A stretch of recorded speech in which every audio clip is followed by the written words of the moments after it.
In this video, I want to talk about how you develop a niche finder's mindset or a niche finder's mindset, depending on how you care to pronounce it. And in doing so, you need to look at the world slightly differently.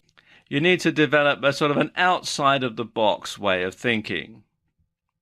Now, there are practically an unlimited number of niches out there.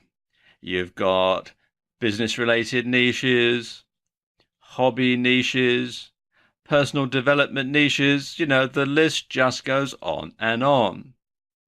And sometimes the most profitable niches can actually be the most unglamorous ones. Why? Because not many other people are marketing to them, so that leaves the field wide open for you. Now, think about it this way. Any problem or need is a niche.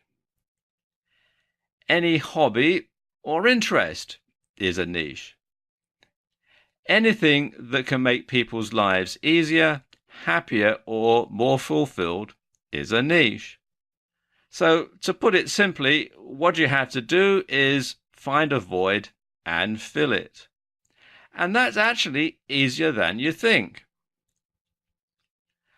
When it comes to problems that people face, either in their personal life or in their business life, when it comes to things to do with hobbies or pastimes, sometimes people can be so close to the problem that they literally can't see the forest for the trees.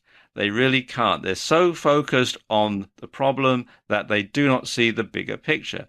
Now, that gives you an advantage because you can see things from a distance because you're not so close to the problem. You can look at the problem from a different angle from the one that they're looking at. You can look at the problem from a greater distance than they're looking at. And you might see the answer looking, staring them straight in the face, but they can't see it, but you can. And that's where you have the advantage. Now, how do you do that? Well, quite simply, you have to look at the world through the eyes of a problem solver.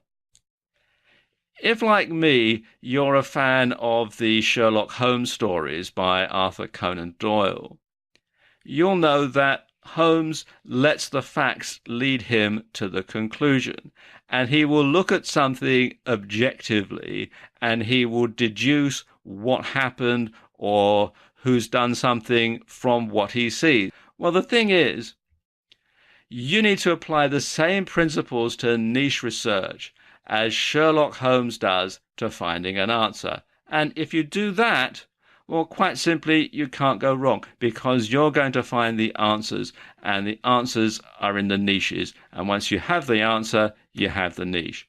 And if it's not a particularly glamorous niche, if it's something that's a rather unglamorous problem that needs to be solved, not a lot of other people are going to be going after it, and that gives you the advantage.